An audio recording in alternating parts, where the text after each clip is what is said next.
क्या लगता है आने वाले दिनों में बस्तर वासियों के लिए क्या कुछ चुनौतियां आने वाली कि आपके राजधानी तक नक्सलवाद पहुंच गए। कम से कम फर्जी एनकाउंटर नहीं होना चाहिए। 4 खदानों को नक्सलवाद सफाया भी नहीं हुआ, हमारी सरकार ने बेच दिया। है? वहाँ के लोगों के लिए कितना चुनौतीपूर्ण रहेगा अगर नक्सलवाद खत्म हो? नक्सलवाद समाप्त हो जाएगा लोगों में और बस्तर में विकास के रास्ता खुलेगी। भ्रष्टाचार का दाग कांग्रेस के दामन से कब तक हटेगा? क्या इस सरकार में नहीं बिक रही है क्या नकली होलोग्राम? प्रदेश के मुख्यमंत्री के पास विभाग है, कौन जांच करेगा इसको? सट्टा तो आज भी धड़ल्ले से चल रहे हैं, इसको जांच करेगा कौन? ये सिर्फ चुनावी एजेंडा है, चुनावी प्रोपोगेंडा है, चुनाव जीतने के लिए आरोप लगाए। जो समस्याएं हैं जैसे नक्सलवाद, धर्मांतरण, इन सब मुद्दों में आपका क्या दृष्टिकोण है? धर्मांतरण को ये चुनावी मुद्दा है, तो एक सुरताल कांग्रेस के नेताओं में नहीं रहता। थोड़े बहुत तो कई फर्क होगा। 100 साल राज भी करेगी तो भी छत्तीसगढ़ में कांग्रेस को खत्म नहीं कर सकती। नमस्कार, मैं शारदा काछी आप सभी का स्वागत करती हूं द वॉइस टीवी में।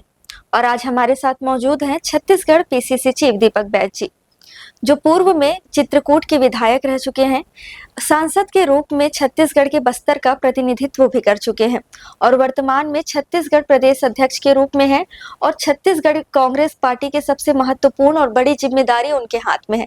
दीपक जी, आपका स्वागत है हमारे चैनल में। जी, बहुत बहुत धन्यवाद। बस्तर क्षेत्र से आते हैं आप। वर्तमान में बस्तर क्षेत्र से नक्सलवाद को खत्म किया जा रहा है। क्या लगता है आने वाले दिनों में बस्तर वासियों के लिए क्या कुछ चुनौतियां आने वाली हैं?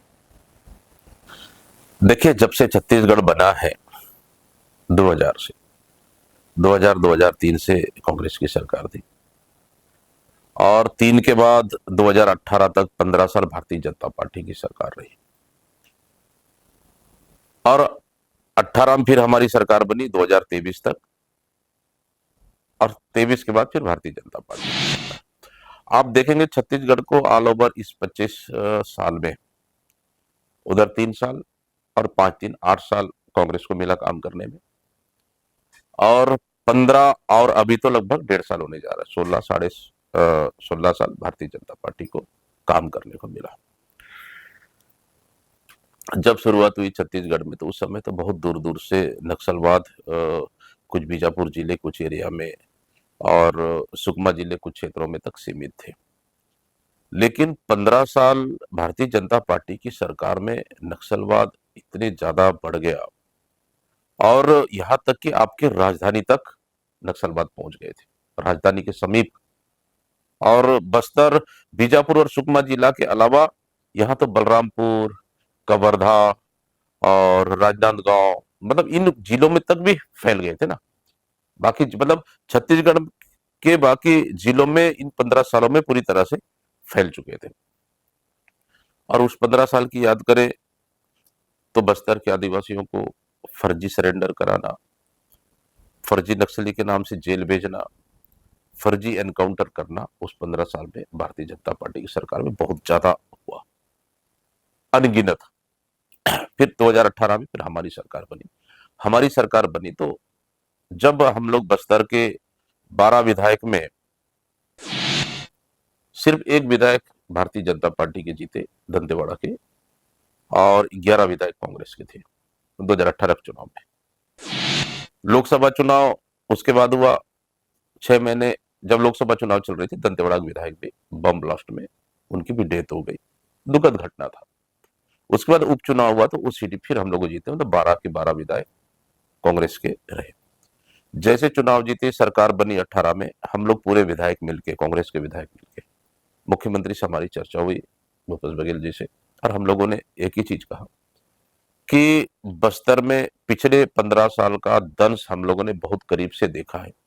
वहां के निर्दोष आदिवासियों को जेल भेजना, निर्दोष आदिवासियों को फर्जी एनकाउंटर करना, निर्दोष आदिवासियों को फर्जी सरेंडर करना बहुत देखे हम लोगों ने। कम से कम इतने सालों बाद हमारी सरकार आई है, कम से कम फर्जी एनकाउंटर नहीं होना चाहिए। ये हम लोगों ने साफ शब्दों में मुख्यमंत्री के साथ, जब बस्तर के विधायक सांसद हम मंत्री थे तो हम लोगों ने डिस्कशन की कि फर्जी एनकाउंटर, फर्जी सरेंडर नहीं होना चाहिए। नक्सलियों के नाम से फर्जी जेल भेजना बंद होना चाहिए आदिवासियों के साथ। तो मुख्यमंत्री भूपेश बघेल जी ने कहा बिल्कुल ठीक। और उसके बाद वेट इन वॉच की नीति अपनाई सरकार ने। जहां भी मौका आया टारगेट एनकाउंटर किए और ओरिजिनल नक्सली मारे गए। भले साल में 2 या 3 बार टारगेट एनकाउंटर हुआ, लेकिन हमारी 5 साल में एक भी फर्जी एनकाउंटर नहीं हुआ, एक भी फर्जी नक्सली के नाम से जेल नहीं भेजे, एक भी फर्जी सरेंडर नहीं हुआ उन 5 सालों के दौरान। मैं करीब से देखा हूँ, क्योंकि सांसद रहा मैं 6 महीने विधानसभा 18 के बाद, 2018 विधानसभा के बाद 6 महीने के बाद मैं सांसद बन गया था। तो जो नक्सल प्रभावित पूरे जिले हैं, वो जिले का तो लगभग दौरा वौरा सब चीज मुझे अच्छे से पता है। तो एक भी फर्जी एनकाउंटर नहीं हुआ, ना फर्जी सरेंडर, ना फर्जी नक्सलियों के नाम से आदिवासियों को जेल भेजना। और मेन रोड को तो हम लोगों ने क्लियर, उस 5 साल के दौरान मेन रोड को हम लोगों ने क्लियर किए, और कम से कम मेन रोड से 30 किलोमीटर, 25 से 30 किलोमीटर अंदर तक नक्सल गतिविधियां नहीं थी। ठीक है, कुछ सुकमा और बीजापुर जिले के जगरगुंडा एरिया लगभग 40 किलोमीटर की दायरे में नक्सलवाद को हम लोगों ने सीमित किए थे उस 5 साल के दौरान। लेकिन 23 में चुनाव हुआ तो हम लोग सरकार नहीं बना पाए। अब सरकार इनके हाथ में, अब सरकार ऑपरेशन कर रही है लगातार। तो हम लोग का देखिए, बस्तर में तो शांति हम भी चाहते हैं, और बस्तर एक फ्री होके वहां के लोग जीवन जी हम भी चाहते हैं। लेकिन लेकिन नक्सलवाद के आड़ में, समाप्ति के आड़ में फिर आदिवासियों को फर्जी एनकाउंटर, फिर फर्जी सरेंडर, फिर फर्जी जेल भेजना, इससे हम समझौता नहीं कर सकते। पहला चीज। दूसरी चीज कि नक्सलवाद, हम लगातार, कांग्रेस का स्टैंड क्लियर है कि नक्सलवाद के आड़, सफाई के आड़ में कहीं ऐसा तो नहीं, क्या बस्तर की जल, जंगल, जमीन और माइंस को बेचने का फिराक तो नहीं है आपका उद्देश्य? कहीं आप अंबानी और अडानी को लाने का तो नहीं? कि इसके लिए क्या गारंटी भारतीय जनता पार्टी की सरकार देगी? हाँ, नक्सलवाद हम सफाया करेंगे, और नक्सलवाद सफाया हम कर रहे हैं, लेकिन उसके आड़ में यहाँ पे अंबानी अडानी जैसे कोई निजी उद्योगपति हमारी खनिज संसाधनों को लूटने के लिए नहीं आएंगे। कैसी गारंटी देंगे, मैं पूछना चाहता हूँ। पहला, देखिए, अब नक्सलवाद समाप्त तो नहीं हुआ है। हमारी बैलाडीला की पहाड़ लगातार बेचे जा रहे हैं। आर्सेलर मित्तल को अभी तत्कालीन आर्सेलर मित्तल को अलॉट कर दिए, बेच दिए। रूंगटा स्टील को बेच दिए। कांकेर में हल्दी का नीलामी कर दिए। ठीक।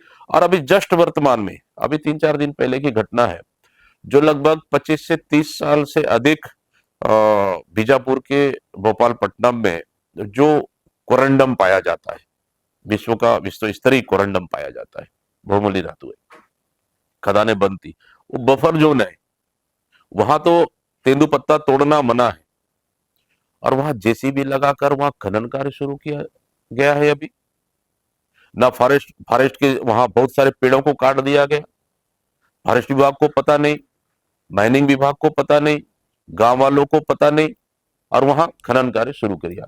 किसने शुरू किया, कौन दिया उसको खनन करने की अनुमति? शासन प्रशासन, स्थानीय प्रशासन को पता नहीं, वहां के स्थानीय वहां के निवासी ग्रामीणों को पता नहीं, न कभी पंचायत से ग्राम सभा हुई, ना ग्राम सभा में कोई सहमति हुई नहीं। तो किसने अनुमति दी, कौन अलॉट किया उस खदानों को? ये सबसे बड़ा सवाल है। इसलिए 3 खदानें नक्सलवाद सफाया भी नहीं हुआ है। 3 खदानों को,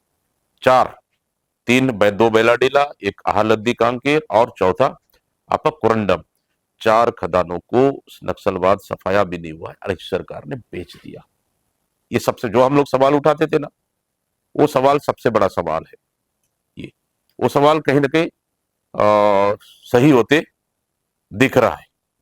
तो इसलिए हम चाहते हैं कि नक्सलवाद समाप्त होना चाहिए। वहाँ के लोगों के लिए कितना चुनौतीपूर्ण रहेगा अगर नक्सलवाद खत्म होता है या फिर नहीं होता है तो? देखिए, दशकों से नक्सलवाद का दंश तो झेल रहे हैं, इसलिए कहा हमारी सरकार में हम स्वास्थ्य भी पहुंचाए, स्वास्थ्य भी उनको दिए, इलाज की सुविधा दिए, हम सड़कें तक भी वहां तक हम पहुंचा रहे थे जहां 15 साल की सरकार नहीं पहुंचाए। अब वहां राशन कार्ड भी हमारी सरकार ने बना के दी, जहां पीडीएस सिस्टम नहीं था, वहां आधार कार्ड भी नहीं था, वहां तक बना के दिए। तो जहां इस सरकार ने, पिछले सरकार ने बीजापुर जिले, दंतेवाड़ा जिले, सुकमा जिले, में सैकड़ों स्कूलें बंद कर दी। सुकमा जिले में हम लोगों ने 200 से अधिक स्कूल खोले हैं जो इस सरकार ने बंद किया था, पिछली सरकार ने। बीजापुर जिले में 300 स्कूल नया खोले जो इस सरकार ने बंद कर दिया था, और लोकल वहीं के बेरोजगारों को हम लोगों ने रोजगार दिया। दंतेवाड़ा जिले में करीबन 100 से अधिक स्कूलें हम लोगों ने खोले, कुछ बस्तर जिले में भी खोले, कुछ नारायणपुर में भी खोले। तो ये हम लोग की योजनाएं थी। लेकिन ये सरकार आने के बाद सिर्फ बस्तर में कुछ भी काम नहीं, सिर्फ नक्सलवाद नक्सलवाद नक्सलवाद नक्सलवाद के आड़ में कहीं इनका इरादा बस्तर के माइंस को सौंपने का तो नहीं। देखिए, नक्सलवाद समाप्त हो जाएगा, लोगों में एक नई बस्तर देखने को मिलेगा और बस्तर में विकास के रास्ता खुलेंगे, हम भी चाहते हैं।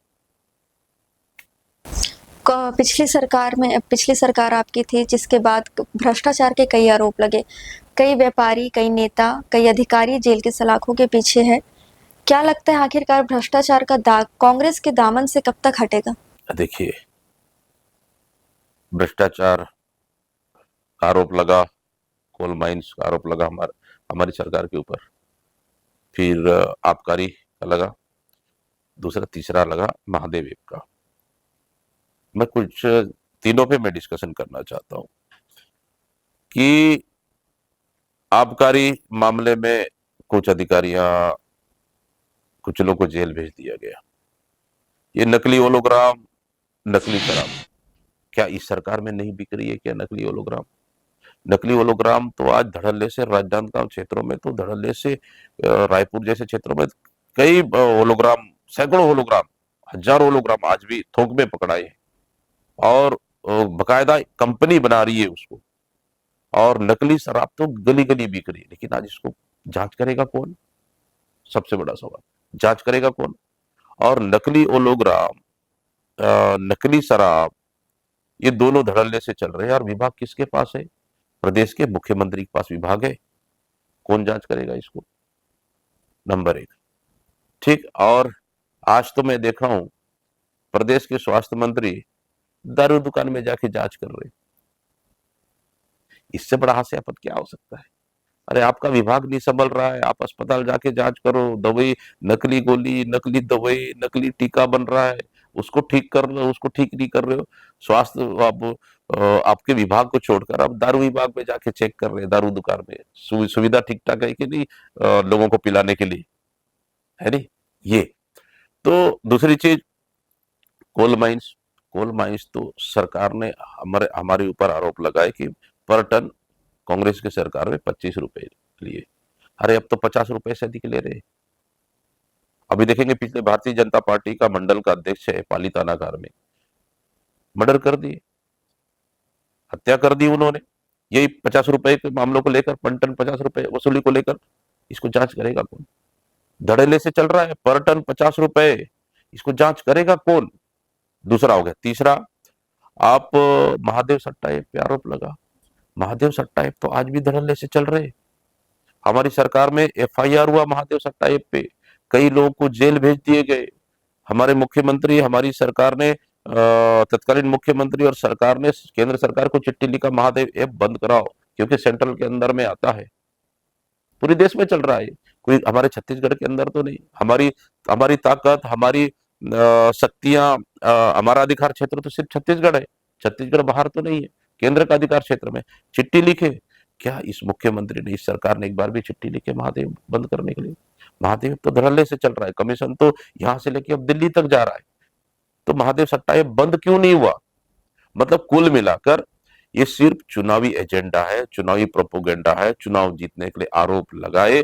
आज वही महादेव धड़ल्ले से चल रहा है, वही 50 रुपए टन कोयले पर टन कोयले पे वसूली चल रहा है, लेवी चल रहा है। फिर उसके बाद आपका धड़ल्ले से अवैध शराब बिक रही है, नकली शराब बिक रही है, नकली होलोग्राम धड़ल्ले चल रहे हैं। कौन जांच करेगा? क्योंकि केंद्र में उनकी सरकार, यहाँ उनकी सरकार, अंतर बस यही है।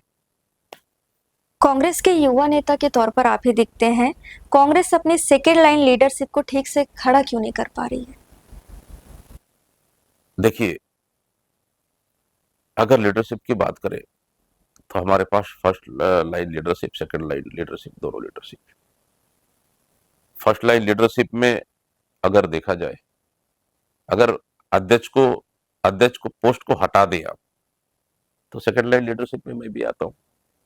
ठीक है, हाँ, अध्यक्ष होने के नाते एक प्रोटोकॉल है कि हम फर्स्ट लाइन लीडरशिप में, अब फर्स्ट लाइन लीडरशिप में आ गए, जहां हमारे प्रदेश के वरिष्ठ नेता है, पूर्व मुख्यमंत्री है और एलओपी है, उसके बाद फिर पूर्व डिप्टी सीएम और कई ऐसे सीडब्ल्यूसी मेंबर, कई वरिष्ठ नेता जब फर्स्ट लाइन में आते हैं।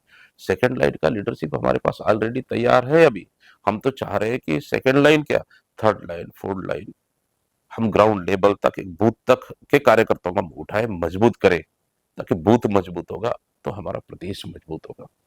तो इसलिए हम एक छोटे से कार्यकर्ता तक को हम उठाना चाहते हैं। ये इसलिए इसमें कोई फर्स्ट या सेकंड लाइन का सवाल नहीं है। हम हर लाइन के कार्यकर्ताओं को हम मजबूती से उठा सके, मजबूत कर सके, ताकि आने वाला 3 साल बाद जब चुनाव में जाए विधानसभा का 2028 में, तो कांग्रेस का सरकार फिर से हम छत्तीसगढ़ में बना सके। दीपक बैज एक बड़ा नाम है, छत्तीसगढ़ के युवाओं को आपसे काफी उम्मीद है और आप काफी लोकप्रिय हैं, परंतु यहाँ जो समस्याएं हैं जैसे नक्सलवाद, धर्मांतरण, इन सब मुद्दों में आपका क्या दृष्टिकोण है और इन सब चीजों से कैसे मुक्ति पाई जा सकती है आपके अनुसार? देखिए, नक्सलवाद अगर समाप्त हो जाएगा, मैं तो बस्तर का निवासी हूँ और मैं तो खुद जेड+ में चलता हूँ, तो सवाल ही नहीं है कि हम लोग उससे ज्यादा सेफ्टी क्या महसूस करेंगे।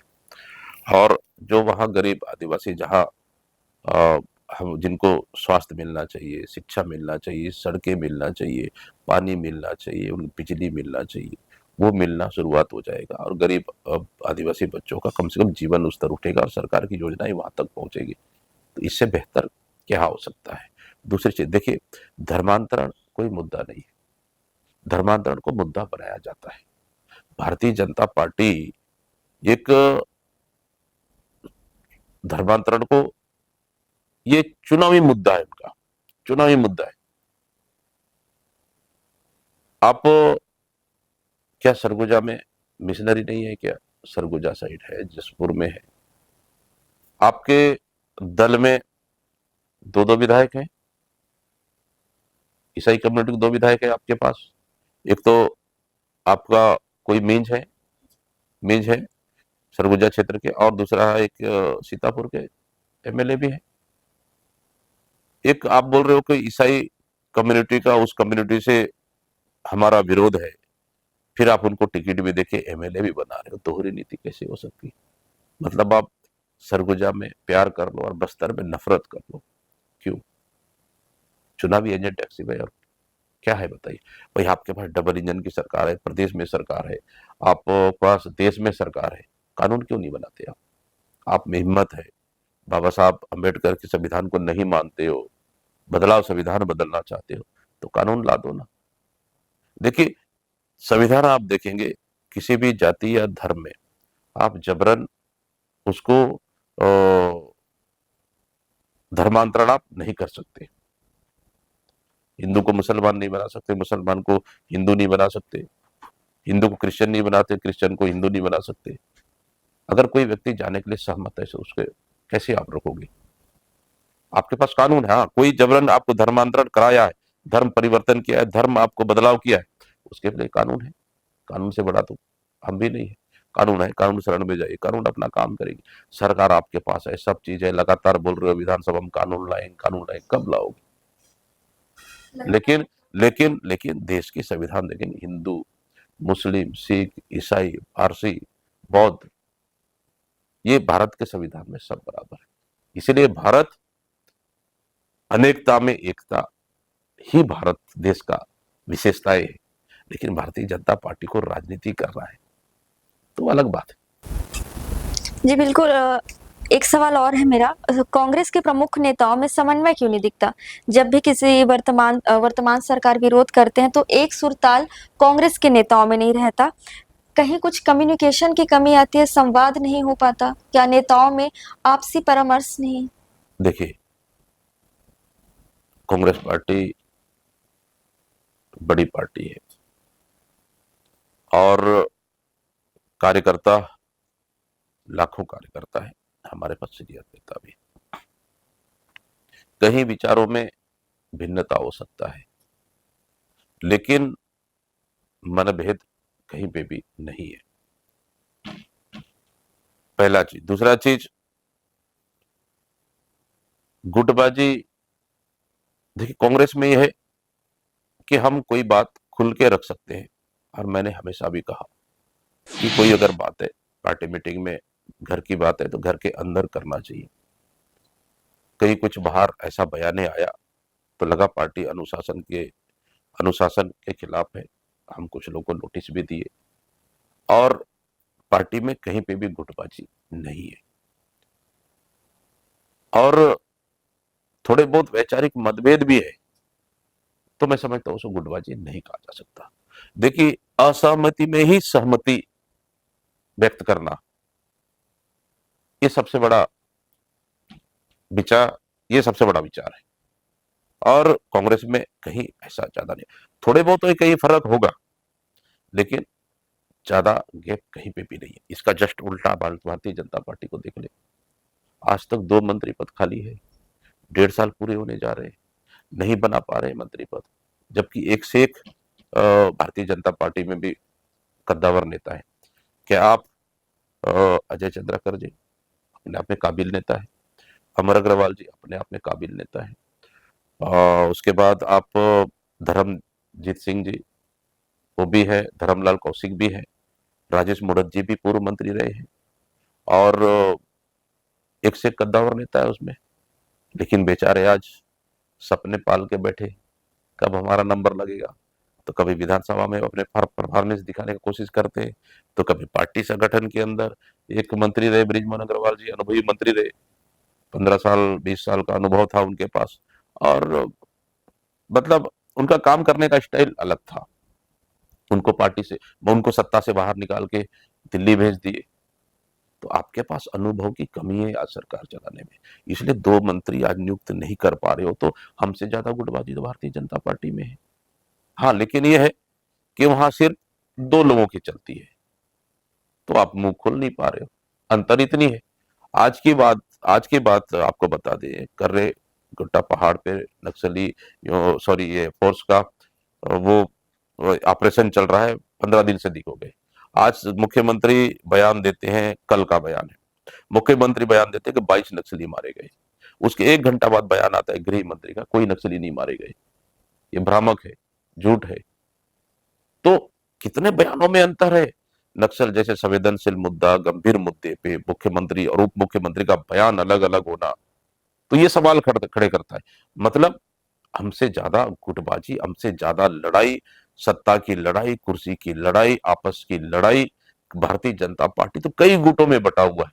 सत्ता में कई गुट है, आपके संगठन में कई गुट है, तो हमसे ज्यादा गुटबाजी भारतीय जनता पार्टी में। खुलेआम बृजमोहन अग्रवाल जी पत्र लिख रहे, इधर सुशासन तैयार बना रही सरकार, बृजमोहन अग्रवाल जी पत्र पे पत्र लिखे जा रहे।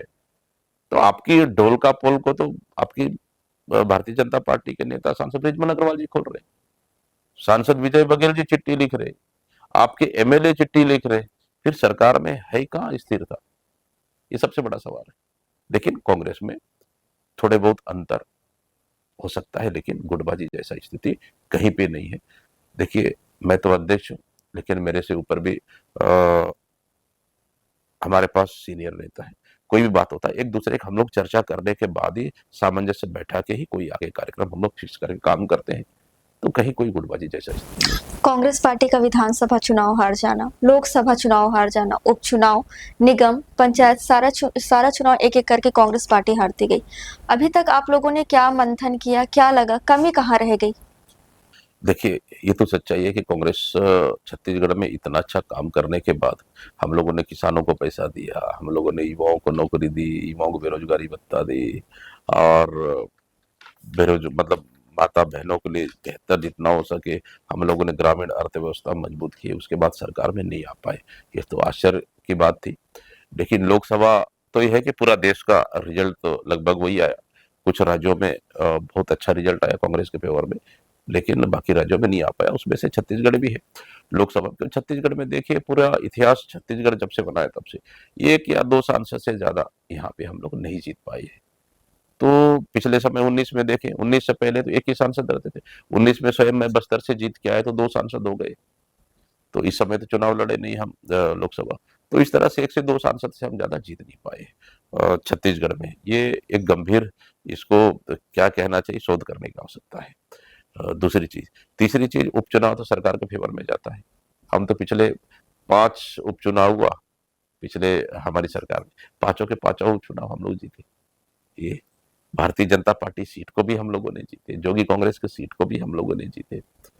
तो हाँ, नगरीय निकाय चुनाव और पंचायत चुनाव में तो सरकार के फेवर पे जाता है। आप देखेंगे पिछले नगरीय निकाय चुनाव 14 नगर निगम था, 14 जीरो, 14 हमारी थी, 0 बीजेपी थी। नगर पालिका, नगर पंचायत वही हाल था। जिला पंचायत चुनाव में भी वही हाल था। तो पंचायत चुनाव, नगरीय निकाय चुनाव सरकार, स्थानीय सरकार के दबाव में डराकर, धमकाकर, शासन प्रशासन का दुरुपयोग, संसाधन का दुरुपयोग कर अपनी फेवर में कर लेती है। लेकिन क्या हम विधानसभा, लोकसभा चुनाव, उपचुनाव या फिर नगरीय निकाय चुनाव हार गए तो क्या हम लोग संघर्ष करना छोड़ दिए क्या? आज मजबूत विपक्ष है छत्तीसगढ़ में।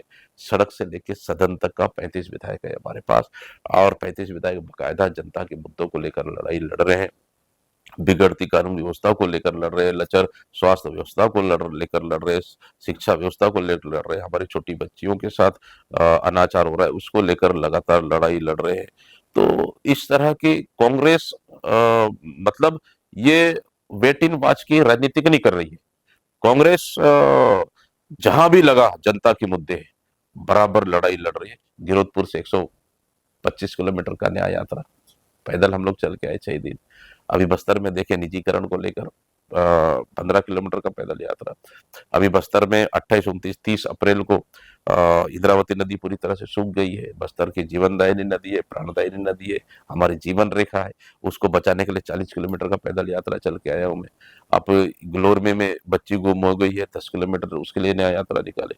अभी स्वास्थ्य व्यवस्था पूरी चरमरा चुकी है, बिलासपुर में 6 किलोमीटर वहां पे स्वास्थ्य न्याय यात्रा हम लोग निकाल के आए हैं। और इस तरह से सीएम हाउस घेराव, प्रदेश बंद, लगातार तो कांग्रेस लड़ रही है। भारतीय जनता पार्टी देखेंगे पिछले विपक्ष में लास्ट 1 साल घर से बाहर निकली भारतीय जनता पार्टी, लेकिन हम इस सरकार के खिलाफ में सरकार बनते साथ दूसरे दिन से लड़ाई हम लोगों ने शुरू की है। 3 साल बाकी है, 3 साल भी हमारी लड़ाई की गति इससे ऐसी ही रहेगी, इससे तेज भी करेंगे, लेकिन हमारी लड़ाई की गति कम नहीं होगी। आप लगातार एक एक करके कई न्याय यात्रा निकाल रहे हैं। इसी पे भारतीय जनता पार्टी आरोप लगाती है कि कांग्रेस पार्टी को न्याय यात्रा नहीं, कांग्रेस बचाओ यात्रा निकालनी चाहिए। देखिए, कांग्रेस को तो खत्म करने के लिए भारतीय जनता पार्टी एडी चोटी लगाई। कांग्रेस मुक्त भारत बना देंगे, कांग्रेस मुक्त कर देंगे देश से। मुक्त कर पाए क्या? 10 साल सत्ता में रहे केंद्र में, आज फिर सत्ता में है, मुक्त कर पाए? नहीं कर पाए ना। तो देखो, ये भारतीय जनता पार्टी की सोच और अंग्रेजों की सोच मिलती जुलती है। अंग्रेज कांग्रेस पार्टी को मुक्त नहीं कर पाए, तो ये क्या करेंगे? और ये कर भी नहीं पाएंगे। लेकिन देखिए, परिस्थितियां है, चुनाव है, हार और जीत होती है, कार्यकर्ता मजबूत है। देखिए, विचारधारा की लड़ाई है और कार्यकर्ता हमारे पास मजबूत है। भारतीय जनता पार्टी यहाँ 15 साल सत्ता में थी, 3 से लेकर 2018 तक हमको समाप्त कर पाई क्या? नहीं कर पाई ना। फिर सरवाइव कर ली कांग्रेस 2018 में, फिर हम 23 में सरकार नहीं बना पाए, तो क्या हुआ? हमको खत्म कर देगी भारतीय जनता पार्टी? नहीं, भारतीय जनता पार्टी 100 साल राज करेगी ना यहाँ छत्तीसगढ़ में। 100 साल राज भी करेगी तो भी छत्तीसगढ़ में कांग्रेस को खत्म नहीं कर सकती। भारतीय जनता पार्टी की सरकार बने छत्तीसगढ़ में लगभग 1.5 साल से अब ऊपर हो रहे हैं।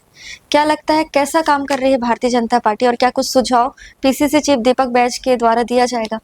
देखिए, कांग्रेस पार्टी तो सुझाव तो नहीं, लेकिन सरकार के खिलाफ मजबूती के साथ लड़ाई लड़ रही है। देखिए, सरकार ने मोदी गारंटी के नाम से सरकार बनाए, छत्तीसगढ़ की जनता को झूठ बोलकर। मुख्यमंत्री बन जाते हैं विष्णुदेव साय जी, आदिवासी मुख्यमंत्री है, लेकिन अपने आप को आदिवासी नहीं मानते हैं, अपने आप को जनजाति मानते हैं, वो तो भी अच्छी बात है। मुख्यमंत्री बनने के बाद दूसरे दिन से हसदेव जंगल का कटाई शुरू हो जाता है। मतलब आदिवासी मुख्यमंत्री, आदिवासियों को जंगल कटाई हो रही, उसका संरक्षण नहीं कर पा रहे। नंबर 1, मेहतारी बंधन पूरी तरह से फेल है। छत्तीसगढ़ की माता बहनों को जो वादा करके आए थे, जो मिलना था वो मिल नहीं पा रहा है। ठीक, उसके बाद किसानों को 3100 रुपए देंगे, बड़ा मुश्किल से हमारी दबाव में 3100 रुपए दे रहे। 21 कुंटल धान, पिछले समय तो क्या हालत रहा है कि धान खरीदने में, कहीं तो 11 कुंटल, कहीं तो 15 कुंटल, कहीं 16 कुंटल, ज्यादा धान खरीद नहीं रहे थे। लेकिन कांग्रेस ने किसानों के हक में लड़ाई लड़ी और हर बड़े नेता एक एक सोसाइटी, दो दो तीन तीन पांच पांच सोसाइटी गए और धान खरीदी केंद्र जाकर देखे, धान खरीदी केंद्र में गए, देखे धान खरीदी कम हो रहा था, दबाव में उन्हें फिर 20 कुंटल 21 कुंटल खरीदना पड़ा। ये तो नहीं तो किसानों के लिए तो 10-15 कुंटल ज्यादा खरीद नहीं रहे थे। तो आखिर छत्तीसगढ़ सरकार बनने के बाद 1.5 साल में इन्होंने क्या किया है? एक भी नया स्कूल नहीं खोले। आत्मानंद स्कूल जो इंग्लिश स्कूल गरीब बच्चों के लिए, उसके बाद आपका किसान के बच्चे जो इंग्लिश पढ़ सके उसको इन्होंने लगभग बंद करने की स्थिति ला दी है। एक भी स्कूल खोले नहीं। 67 इस बजट में 67 नया शराब दुकान इन्होंने खोल दिए। अहाता लगातार खोल रहे हैं। गली गली शराब बिक रहा है। स्वास्थ्य सेवा पूरी तरह से खत्म हो चुकी है। वेंटिलेटर पर है, मतलब स्वास्थ्य विभाग ही बीमार हो चुका है। शिक्षा मंत्री नियुक्त नहीं कर पाए हैं। बिजली तो साय साय रोज चले जा रही है। तो इस सरकार में ऐसा उपलब्धि है क्या? युवाओं को 1 लाख रोजगार देने वाले, नौकरी देने वाले लोग अभी तक बता दे आंकड़ा कितनी नौकरी दिए हैं? पूर्व अभी मंत्री बृजमोहन अग्रवाल जी विधानसभा में घोषणा किए कि हम 33 या 35 हजार नया शिक्षक भर्ती करने जा रहे हैं। बता दें कितने शिक्षक अभी तक भर्ती किए? बल्कि ये तो बेरोजगारों को लगे, जो हमारी सरकार ने भर्ती की थी उनको तक बर्खास्त कर दिया था, निकाल दिए थे। वो तो हड़ताल दबाव, उन लोगों ने खूब हड़ताल किए, खूब दबाव बनाए, हम लोगों ने भी समर्थन किए। तो लगभग 2900 लोगों को अभी फिर इनको वापस समायोजन करने का निर्णय लिया। तो ये है सरकार। तो कौन सा ऐसा योजना है जो ये सरकार गरीबों के लिए या फिर लोग यहाँ के बेरोजगारों के लिए, माता बहनों के लिए इस सरकार ने काम किया? सरकार के पास कोई भी योजना नहीं है। मैं तो गांव में रहता हूँ, जब रायपुर से जाता हूँ लोहंडीगुड़ा अपना क्षेत्र बस्तर, तो मैं गांव में देखता हूँ कुछ 1 रुपए का किसी पंचायत में काम नहीं है अभी तक का। 1.5 साल हो गए। क्या है, क्या योजना है? न इनके पास नीति है, न इनके पास कोई प्लानिंग है, न इनके पास कोई इनके पास ना किसी प्रकार की कोई योजना ही नहीं। पूरी तरह से ये सरकार रिमोट कंट्रोल से चल रही है। रिमोट कंट्रोल हम तो बोल रहे हैं या दिल्ली से चल रही है कि नागपुर से चल रही है, और अभी तो सोच रहे हैं बिहार से भी चल रही है। मुख्यमंत्री एक नहीं, यहाँ तो कई मुख्यमंत्री है। सुपर सीएम है यहाँ पे, एक नहीं, चार चार पांच पांच सुपर सीएम है। कौन चला रहा है सरकार पता ही नहीं है। भगवान भरोसे चल रही है। इसलिए प्रदेश में आप देखेंगे कि कानून व्यवस्था पूरी तरह से खत्म हो चुकी है। मतलब यहाँ जंगल राज, गुंडा राज कहा जाए। मैं तो बोल रहा हूँ अंधेर नगरी, चौपट राजा की सरकार। एक और सवाल बस्तर से संबंधित रहेगा कि वामपंथी विचारधारा ने बस्तर में नक्सलवाद को खड़ा किया और इस विचारधारा के चलते बस्तर के कई युवाओं ने हथियार उठा लिया। आप इसमें क्या विचार रखते हैं और आपको क्या लगता है कि युवाओं को भ्रमित करके ये सब कार्य करवाया गया और बस्तर वामपंथियों के शोषण का केंद्र बन गया है? क्या लगता है आपको? देखिए, बस्तर नक्सलवाद का जड़ तो नहीं रहा। ना बस्तर में नक्सलवाद तो पैदा नहीं हुआ। नक्सलवाद तो पश्चिम बंगाल के कालीबाड़ी से आया है। जो पूंजीपतियों के खिलाफ इनकी लड़ाई थी उस दौर में, जो गरीबों की हक के लिए पूंजीपतियों के साथ लड़ाई करते थे। लेकिन पश्चिम बंगाल से होते हुए आज बस्तर बस्तर पहुंचा। बस्तर पहुंचने के बाद कहीं ना कहीं विचारधारा, जो पहले की विचारधारा थी वो अभी को विचारधारा नहीं है। पहला चीज। दूसरा चीज, देखिए बस्तर की भौगोलिक स्थिति तो आप भी बेहतर समझते हैं। जंगल, पहाड़, और उसके बाद वहां रास्ते भी नहीं है, और पूरे ट्राइबल क्षेत्र, आदिवासी क्षेत्र है, जहाँ कोई रास्ता चलने के लिए नहीं है, सड़कें तक नहीं है, बिजली नहीं है, पानी नहीं, नहीं था उस दौर में, नहीं था उस दौर में, जो जो अब पहुंच रहा है धीरे धीरे। तो उस समय मैं समझता हूँ कहीं ना कहीं ये गहरा पेट बना दी है। तो आदिवासी तो भोले होते हैं, सीधे होते हैं। आप नक्सल नक्सलाइट भी जाएंगे किसी घर में, पानी दे दो तो आदिवासी नक्सली भी पानी पिलाएंगे। पुलिस भी जाएगी गश्त में, हमको पानी दे दो, तो आदिवासी पुलिस को भी पानी पिलाएगा। तो दोषी कैसे हुआ बताओ?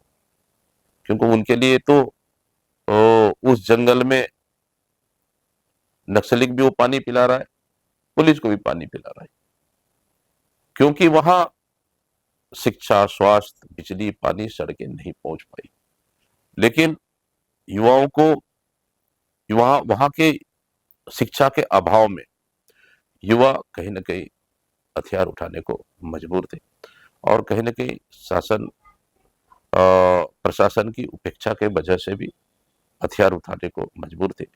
और कहीं न कहीं जो पिछले समय जिस तरह से पिछले 15 सालों में कुछ ज्यादती हुई, फर्जी एनकाउंटर हुए, गाँव वालों को बेवजह मारा-पीटा जाता था।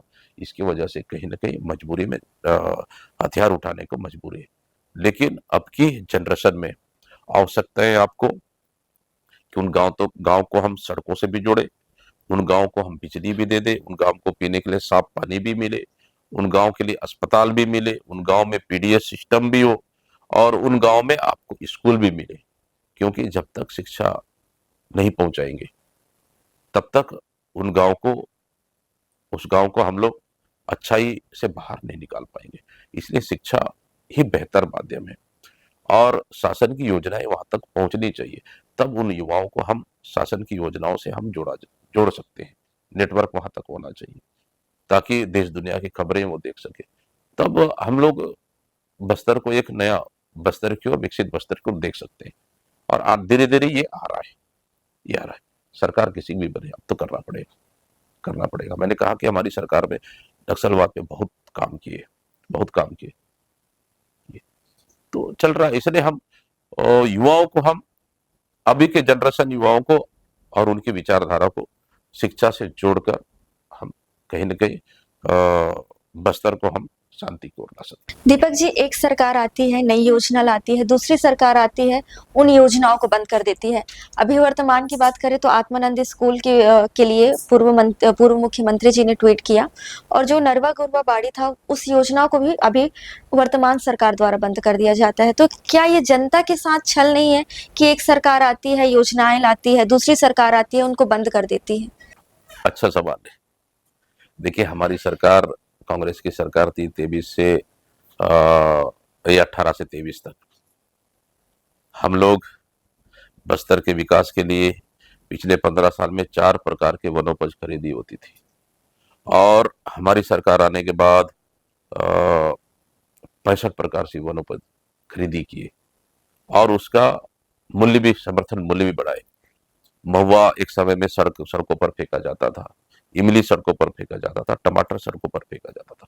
हमारी सरकार आने के बाद हम इमली भी खरीद रहे हैं, समूह के माध्यम से फॉरेस्ट विभाग टोरा, इमली, टोरा, महुआ खरीद रहे हैं और हम मूल्य बढ़ा के खरीद रहे हैं, ताकि आदिवासियों का जो मूल जीवन है, जल जंगल जमीन से जुड़ा हुआ, वन संपदा से जुड़ा हुआ, उसको सही मूल्य मिलना चाहिए। हम लोगों ने किए। ठीक, दंतेवाड़ा में देखेंगे कपड़ा बनाने की फैक्ट्रियां हमारी सरकार ने खोली, डेनेक्स जिसको बोलते हैं। दंतेवाड़ा जिले में 6 खोले, मेरे ख्याल से बीजापुर में भी खोले और कुंडागांव में भी। वहाँ नक्सल पीड़ित परिवार को वहाँ पे कम से कम महीने में उनको रोजगार मिल सके और अपनी इनकम वो परिवार के भरण पोषण के लिए कर सके ये। और उसके बाद गोठान के माध्यम से युवाओं को समूह की महिलाओं को हम लोगों ने जोड़े और फर्टिलाइजर से हम लोग बदल कर ऑर्गेनिक की ओर हम बढ़ रहे थे। ठीक, उसको भी सरकार ने बंद कर दिया। नरवा गुरवा बाड़ी, देखिए नरवा इसका मतलब है कि नदी नाले को संवर्धन करना। आज इस समय देखेंगे, इस समय छत्तीसगढ़ में किसी भी आप डैम, तालाब, नहर में देखेंगे पानी भयंकर कम हो गया है ना। जलाशयों में आप देखेंगे, आप इरिगेशन से रिपोर्ट भी देखेंगे, बहुत ही पानी बहुत कम है। अगर आने वाला समय में सीजन में बरसात नहीं हुआ तो फिर किसानों के लिए बहुत बड़ा मुश्किल जाएगा। तो बरसात के ऊपर है, लगातार सूख रहा है।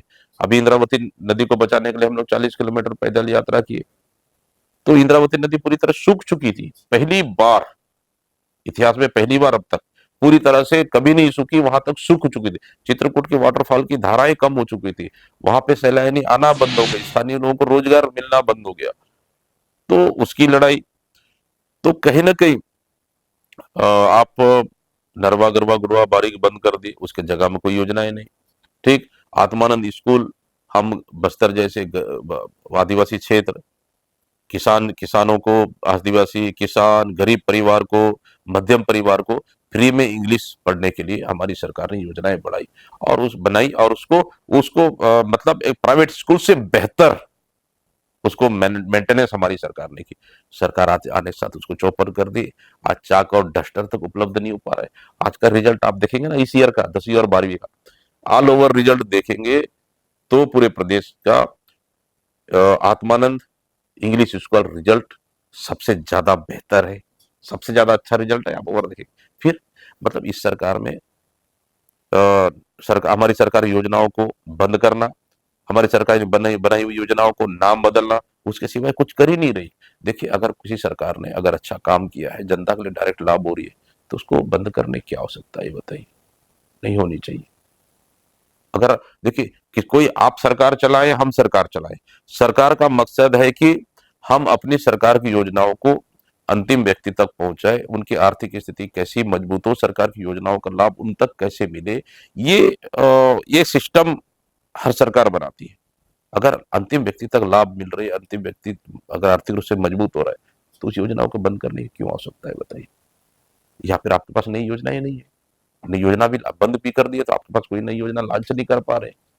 फिर तो इस तरह की जो वर्तमान सरकार कर रही है, मैं समझता हूँ यही अगर चलता रहा तो बेरोजगार के क्षेत्र में छत्तीसगढ़ सबसे देश में नंबर 1 रही। विधानसभा चुनाव में देखा गया कि धीरे-धीरे बस्तर क्षेत्र में नोटा वोट की जो मार्जिन है वो बढ़ते जा रही है।